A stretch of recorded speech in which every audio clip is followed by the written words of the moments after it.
The water hit me before I even made the decision to jump. That's the only way I can explain it. Shh. 1 second I was standing on the bank of the Powder River with a leather rope in my hand and a half-broken saddle at my feet, and the next second, the cold had swallowed me whole. Arms pulling, lungs burning, current tugging at my boots like the river wanted to keep me. I'm getting ahead of myself. My name is Cole Harding. I was 34 years old that summer of 1874, and I had been running a horse operation out of Sweetwater County, Wyoming for going on 6 years. Nothing romantic about it. Just red dust, split knuckles, and a string of Mustangs that didn't want to be caught any more than I wanted to catch them. I was good at my work the way a hammer is good at driving nails. Useful, blunt, not much for conversation. I didn't expect anything to change that August. I definitely didn't expect her. It started at the river crossing, near the old Forsyth trading post. There were maybe 11-12 people milling around that morning. Drovers, a couple of freighters loading pelts, a Mennonite family with a squealing cart axle. Ordinary as a Tuesday gets in that country. I was there to water my horses. I had 4 of them on a lead. A gray roan I called Ghost, and 3 younger mares that still spooked at their own shadows. The sun was up, but not mean yet, maybe 2 hours past dawn, and the river was higher than usual from the July runoff. Murky brown, moving fast, surface all choppy and wrong. I was on my knee, checking Ghost's left front shoe when I heard it. Not a scream. That's what people always say in stories. But it wasn't a scream. It was this small, choked sound, like something trying to be a scream and not making it. And then a splash that came from maybe 40 yards upstream. I stood up, child, in the water. Maybe 6 years, maybe 7, arms slapping the surface in that way that isn't swimming. That's just panic. The current had her already, pulling her sideways fast. She went under once, came up, went under again. Nobody moved. I want to say that second lasted a long time. It didn't. But I'll tell you what I saw in it. I saw 2 drovers who looked at each other. I saw the freighter take 1 step back toward his wagon. I saw the Mennonite father pull his wife against him and bow his head. Nobody moved, except the woman to my left. She was already running. I had barely registered she existed before she hit the water. Boots and all, dress and all, a dark braid coming loose behind her. No hesitation, not a flinch, just that flat-out sprint across the gravel bank and then under the surface like she'd been waiting for exactly this moment her whole life. I dropped the lead and went in after her. The cold is what I remember, and the sound, or the loss of it. Everything above the surface is gone when you go under a river like that. No shouting, no cartwheels, nothing. Just this low rushing roar that fills your skull from every direction. I surfaced and spotted the woman. She had the girl, arms locked under the child's armpits, fighting the current with her legs, head barely above water. The girl was dead weight. Shock, probably, head lolling, eyes shut. I got downstream of them. Let the current bring them to me. When I caught the woman's arm, she looked at me for the first time. I remember her eyes. Brown-green, like river water when the sun hits it right. Not frightened. That was the thing. I was frightened enough for both of us. She looked focused, completely, almost unnervingly calm. "I have her," she said. "Can you pull us?" I pulled. It took everything I had to get us to the bank. My boots were full of water, my coat weighed 40 pounds, and the current didn't want to give us back. But I planted my feet and I pulled. And eventually the gravel was under us, and we were up on our knees in the shallows, all 3 of us gasping like fish in a dry bucket. The little girl started crying immediately. That was the good sign. Crying meant breathing. The woman pressed the girl against her chest and held her and said something in a language I didn't recognize. Soft words, the kind you say when you want someone's heartbeat to slow down. The drovers came down the bank then. The Mennonite family. Everyone suddenly very helpful now that the danger was over. I sat on a rock and tried to remember how to breathe normally. The woman looked at me over the child's head. "Thank you," she said. "You did the hard part," I said. "I just stood downstream." She almost smiled. not quite. Her name was Nora Callahan. I didn't know that yet. I didn't know anything about her yet. Not where she'd come from. Not why she was at a river crossing alone at dawn. Not what she carried behind those careful eyes. I only knew what I'd seen. A woman who had jumped while everyone else stepped back. In my experience, that kind of person is either very brave or has nothing left to lose. Sometimes both. She was wringing out her braid when the older man arrived. I heard the horses first, 4 of them, moving at speed, coming from the north along the bluff line. Then the dust. Then the riders themselves, cresting the low ridge above the crossing and pulling up hard when they saw the scene below. The lead rider was something. I don't use that word lightly. I've met generals. I've met cattle barons who owned more land than some eastern states. But there is a different kind of authority that doesn't come from money or title. It comes from something older than both of those things, and this man had it the way a mountain has it. Broad across the shoulders, maybe 60 years old, with iron-gray hair beneath a single eagle feather and eyes that swept the riverbank in 2 seconds flat and took in everything. His gaze found the child in Nora's arms. He said one word, sharp and low, and the little girl lifted her head and reached her arms out toward him. He was off the horse before it fully stopped. Nora handed the child over without a word. The man held the girl against his chest for a moment. Just a moment. That formidable face cracked open into something so plainly human it almost hurt to see. He pressed his lips to the top of her head and closed his eyes. Then he opened them and looked at Nora. The exchange between them was quiet. His English was careful and complete, not halting the way people assume. He asked what happened. Nora told him, plainly, without drama. He listened without interrupting. Then he looked at me. "You helped," he said. "Barely," I said. He studied me for a moment the way men study horses. Not unkindly, but honestly. Like he was deciding something. "My granddaughter owes her breath to this woman," he said. "And to you." That was when the young rider to his left leaned in and said something in Lakota, and the older man's expression shifted in a way I couldn't fully read. I found out later, much later, that the rider had said, "She is the chief's daughter's daughter." The river took her, and a white woman pulled her back. The older man was Running Horse, chief of the Northern Lakota band, camped in the breaks north of the river. The little girl was his granddaughter, Wren. And I would spend the next 4 months learning that saving a child is only the first thing that changes a life. The harder things come after. Nora found me at the trading post an hour later. I was trying to dry out my coat by hanging it on a wagon wheel in the sun, which wasn't working. My shirt was still damp. My boots were making sounds. She sat down on the hitching rail without being invited. I noticed that. Most people in 1874 Wyoming were very invested in the rituals of permission, especially women, especially with strangers. She just sat down. "You have horses," she said. "I do," I said. "I have a problem," she said. Her problem was this. She was 3 days out from Laramie, riding alone toward a homestead claim. Her late father had registered near the Tongue River Valley. She had a mule, a pack of tools and seeds, a surveyor's plat, and, as of this morning, a mule with a thrown shoe and a temperament that had apparently decided it was done with the whole enterprise. "I can reshoe a mule," I said. "I know," she said. "I saw your hands when you were checking your horse. You know what you're doing." That caught me off guard. Most people don't look at hands. I reshod the mule. Took about 40 minutes. She held the lead and talked to it in the same low voice she'd used with the little girl.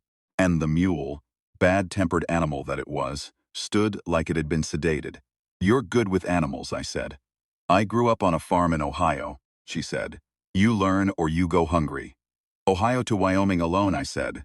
"That's a long way to go by yourself." She looked at me sideways. "Most things worth doing are."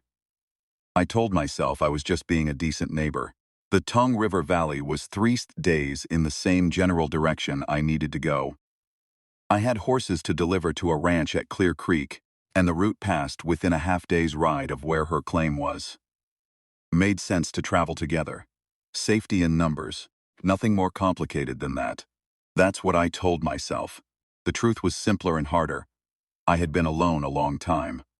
Not sad alone, not lonely alone. I want to be precise about this because there's a difference. I had chosen my aloneness the way you choose a coat that fits. After my wife, Catherine, died in '69, 4 years into our marriage, I had reorganized my whole life around the simple principle that fewer attachments meant fewer losses. I worked. I kept my word. I went to church when I was near enough to one. I drank whiskey on Saturday nights in moderation. I was fine. But Nora Callahan talked to me like I was a person she had decided to know, and that was a different feeling than I was used to. She didn't fill silences. That was the first thing. Most people, when you ride together, feel obligated to talk at every quiet stretch. Nora could ride 2 hours without a word, and it didn't feel like anything was missing. Then she'd say something, a single observation, sharp and exact, and it landed like a good note from a fiddle. Just the one, and then quiet again. That rock formation looks like Given up, she said on the second morning, nodding at a red sandstone bluff to the east. I looked at it. She was right. I've felt like that bluff, I said. So have I, she said. That was the whole conversation. But I thought about it for the rest of the day. On the afternoon of the second day, the Lakota riders found us. 6 of them. Coming from the north, unhurried, moving parallel to our trail before angling toward us. I felt my shoulders tighten. I put my hand near my rifle without picking it up. Nora didn't reach for anything. She just watched them come. The lead rider raised one hand, palm out. Then he smiled, and I recognized him. One of the young men from the river crossing. He spoke to Nora directly, in Lakota, and I understood nothing. But I understood the thing he pulled from his blanket and held out to her. A beaded necklace. Turquoise and bone and red thread. Intricate work, the kind that takes weeks to make. He placed it in her palm with both hands, which I would later learn is how you give something of real significance. Nora looked down at it for a moment. Then she closed her fingers around it. Running Horse sends this, the rider said in English. He says, the river gives back what belongs to the earth. You gave back what belongs to us. This belongs to you now. He said one more thing in Lakota. Nora's chin came up slightly. What did he say? I asked her after they had gone. She was quiet for a moment. He said Running Horse wants to meet me properly, she said. That an invitation will come. Are you going to go? I said. She looked at the necklace in her hand. Yes, she said. Simply as that. I didn't say anything. Something shifted in me that I didn't have words for yet. We reached her claim on the afternoon of the third day. It was a good piece of ground. I could see that immediately. A south-facing slope above the valley floor, a creek running clear along the lower edge, cottonwoods along the water, and open grass above. Her father had known what he was looking at. The cabin was a ruin, not from weather, from intention. Someone had pulled the door off its hinges, scattered tools, torn down the small animal shelter. Recent damage, the kind that sends a message. Nora stood in the doorway and looked at it without expression for a long time. Your neighbors, I said. The Aldrich brothers, she said. My father had trouble with them before he died. They don't want a woman alone on this claim. They think she'll give up and the land will come available. She said it the way you say a fact about weather. I need to fix this door, she said. Then she walked into the cabin and started picking things up. I tied the horses and helped her. I didn't make a decision about staying. It was more like the decision made itself. I sent word to the Clear Creek Ranch that I'd be a week behind. I set up my bedroll in the ruined animal shelter. In the morning, I was still there. I told myself it was the Aldrich brothers, that a woman alone on a contested claim needed someone nearby until things settled. That was true, as far as it went. The whole truth was that I didn't want to ride away from Nora Callahan, and that feeling had gotten too large to pretend otherwise. The Aldrich brothers came on the 5th day. 2 of them, plus a hired man I didn't recognize. They rode up to the cabin in the mid-afternoon, while I was splitting wood near the tree line. I don't think they saw me at first. Nora came to the doorway. The older Aldrich, a big red-faced man with a jaw like a shelf, did the talking.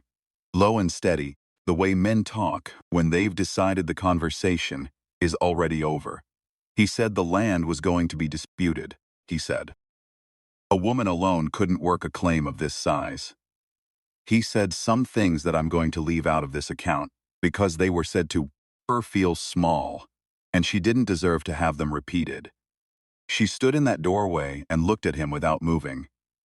I have a valid claim, she said. Registered in Laramie in my name, I intend to work it, he smiled. Not a nice smile. That's when I walked out of the tree line with my splitting maul over one shoulder. I didn't say anything threatening. I just walked over and stood next to Nora and looked at him. Sometimes that's the whole conversation. Aldrich looked at me for a long moment. Then he looked at Nora, then back at me. You staying, he said. For now, I said. He thought about that. Then he turned his horse. This isn't settled, he said over his shoulder. I know, I said. They rode out. Nora looked at me. Something passed across her face that was complicated. Relief and irritation and gratitude and pride, all layered on each other. I wasn't going to back down, she said. I know that, I said. Then why? Because 3-on-1 isn't a conversation, I said. It's a warning. And warnings sometimes need answering with something other than words. She was quiet for a moment. Don't make a habit of rescuing me, she said. I thought I was just splitting wood nearby, I said. She almost smiled. This time it made it all the way. Running Horse's invitation came 6 days later. A single rider, one of the young men from before, with a message. The chief invited Nora Callahan and her companion to his camp for the evening meal. 3 days from now. We rode north together. The camp was in the breaks along the river. Maybe 40 lodges, horses, dogs, fires, children running. We were watched from the moment we came into sight, but not with hostility. Curiosity, mostly. We were led to Running Horse's lodge and told to wait. He came out and greeted Nora first. The formality of it moved me, I'll say that. There was none of the dismissal that most men of that era showed toward women. None of the over-the-shoulder speaking. None of the assumption that the man beside her was the one who mattered. He looked at Nora directly and spoke to her directly, and there was in his bearing a kind of recognition. One's serious person acknowledging another. He gave her a name that evening. In Lakota, one of the women translated it as, "She who does not wait." Nora laughed, genuinely, for the first time since I'd known her. A real laugh. Not polite, surprised and pleased and a little embarrassed. It made her look 10 years younger. I watched her laugh and felt something I hadn't felt in a very long time. It was something like the possibility of being home. I stayed through September. I told myself there were practical reasons. The Aldrich brothers were still circling. The cabin needed work before winter. The horses at Clear Creek could wait another few weeks. All of it true. But the real reason was the evenings.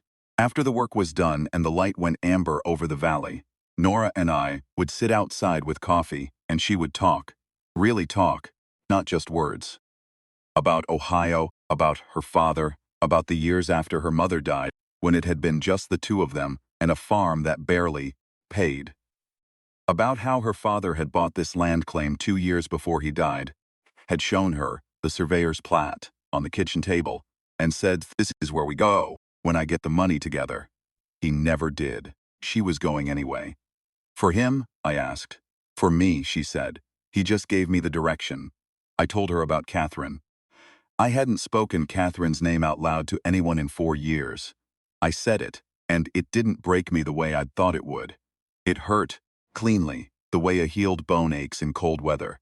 Old pain, not new damage. Nora listened, no interruptions, no reassurances. Just listened completely, the way very few people know how to do.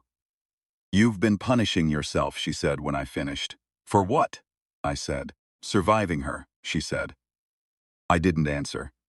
But that night I lay awake in the repaired animal shelter and stared at the stars through the roof.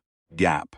and understood that she had just said something true that I had been walking around for 5 years without being able to put words to. October came. The aspens turned. The first hard frost. The kind of morning where the ground is iron, and your breath comes out like smoke, and horses are restless and wanting to move.